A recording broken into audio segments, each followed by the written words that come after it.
very fine piece of stone. It's a very fine piece of stone. And a very fine piece of stone is formed underground. It's formed underground, and the way that a ruby is formed under heat and is formed under pressure. Abigail was in a lot of heat because of her husband. She was under a lot of pressure from the information that she learned from her friend. It was in that heat and in that pressure where things began to take place. The things that began to take place was not because Abigail was just Abigail on her own. It was because Abigail trusted in the Lord.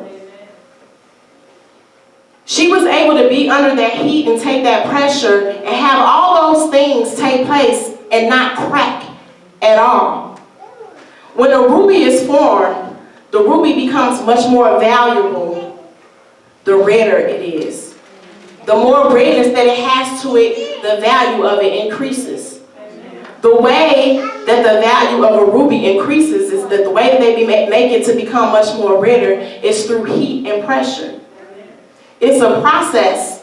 The process takes place. They pressure the ruby as much as they can. It's so much pressure put down on it. It's so much pressure put down on it. And then there's a heating process. And the longer that it takes the heat, the redder that it becomes. But it's a very tedious process. You can't give it too much heat and you can't give it too much pressure, because if you give it too much heat and too much pressure, then it's going to crack. It's going to bust. And then there's no more value, because the ruby is now small. It's not big and large like it was when it was first found. So you have to be careful about how much heat and how much pressure is applied. Amen. We know that the ruby comes from the ground. Amen.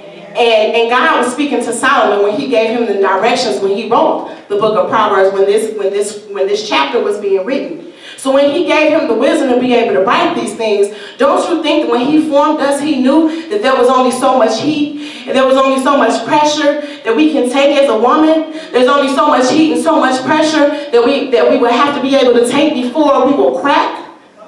But what does his word say? His word says, I will never put more on you than what you can bear. So sis, whatever it is that you're going through, you're not going through it just because you're going through it because you can bear it. You can bear it.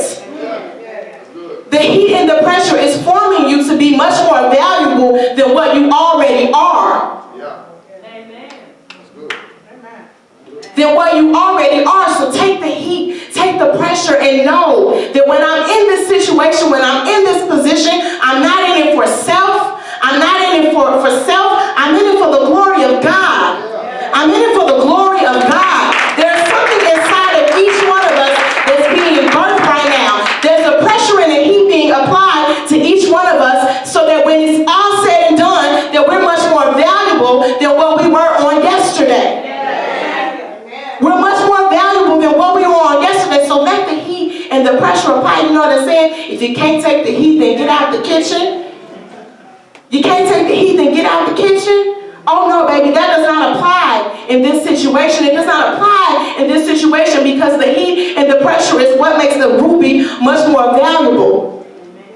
And his word says that we're more valuable than a ruby. So if I'm more valuable than a ruby, and a ruby is very valuable, and the ruby can take the pressure and the heat, then that means that I can sustain what my God has for me. You can sustain what your God has for you. He has not put you in that position. He has not put you in a position to take the heat, to take the pressure for you to break. He's put it in you and put you in that position so that you can be formed into something that is much more valuable.